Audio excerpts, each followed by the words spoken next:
इस संस्कृति को अन्य वेद आदि में भी मान्यता मिली हुई है।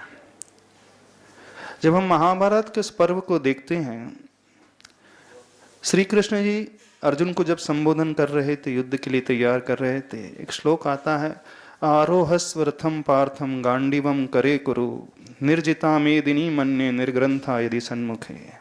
हे अर्जुन, रथ पर सवार होकर गांडीव धारण करो, सम्मुख निर्ग्रंथ मुनिराज आ रहे हैं, विजय निश्चित है। जो लोग ये तर्क करते हैं कि जो दिगंबर जैन साधु है उन्हें सिर्फ जंगल में ही रहना चाहिए, उन्हें ये समझना चाहिए कि हिंदू धर्म में भी, वेद आदि में भी इसका वर्णन कितने प्राचीन काल से मिलना आ रहा है। उस समय जब श्री कृष्ण जी ने अर्जुन से कहा था, तो ये नहीं कहा था कि वे साधु जंगल में ही थे, वो विहार करते हुए उनके सम्मुख नगर के सामने आ रहे थे। तो उस समय में भी दिगंबर जैन साधु मात्र जंगल में नहीं रहते थे, वे नगर में आते थे। जैन साधु बनना आसान नहीं है। जो लज्जा का तर्क उठाते हैं उन्हें यह समझना चाहिए, भीतर विषय वासना भरते, बाहर लोक लाज अति भारी, ताते परम दिगंबर मुद्रा, धर न सके दीन संसारी। दिगंबर मुद्रा वही धारण कर सकता है जो अपनी लज्जा को पूर्ण रूप से जीत लेता है, जो मन के विकार को पूर्ण रूप से जीत लेता है, जिसके भीतर कोई विषय वासना नजर नहीं आती है। ऐसा पूर्ण निर्विकार सहज बालक की भांति रहने वाला ही दिगंबर साधु होता है। उन्हें देख करके हमारे मन में कोई विकार ना आए, बल्कि समर्पण श्रद्धा का भाव आए। यथाजात देख करके किसी के मन में लज्जा का भाव नहीं आता है।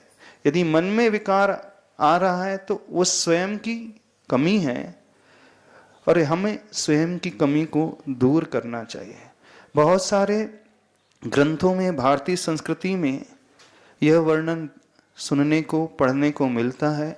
वे दिगंबर जैन साधु शुरू से ही जंगल में भी रहते थे और नगरों में भी भ्रमण करते थे। ऋग्वेद में भी इसका वर्णन आया है। ओम नग्नम सुधीरम दिग्वाससम ब्रह्म गर्भमम सनातम उपैमी वीरम पुरुषमर्हतम आदित्य वर्णम तस्मा पुरस्तात स्वाहा। मैं नग्न धीर धीर वीर दिगंबर ब्रह्म रूप और आदित्य वर्ण अरहंत पुरुष की शरण को, से वीर पुरुष की शरण को प्राप्त होता हूं। अर्थ, उस संस्कृति में हमेशा से इस दिगंबर रूप को बड़े श्रद्धा और समर्पण भावों से लिया गया है।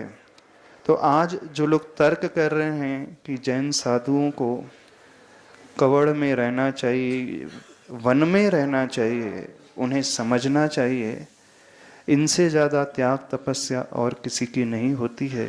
यदि हमें ऐसा रूप नजर आ जाए तो एक अंदर आस्था का भाव लाकर, समर्पण का भाव लाकर, निसंकोच होकर के अपने आप को नतमस्तक बनाए, न कि किसी प्रकार का दुर्भाव अपने मन में लाना सीखे। नारद पुराण में एक बात आती है, एक श्लोक आता है, दशभीर्भे भोजितेर विप्रेय यत्फलम जायते कृते मुनेर अर्हत सुभक्तस्य तत्फलम जायते कलौ। अर्थात सतयुग में 10 ब्राह्मणों को भोजन देने से जो फल होता है, उतना ही फल कलयुग में अरहंत भक्त मुनि को भोजन देने से होता है।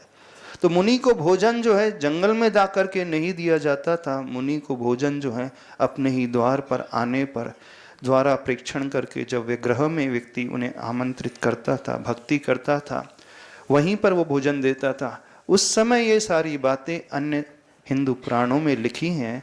तो इस बात को सभी लोग अच्छे से समझें।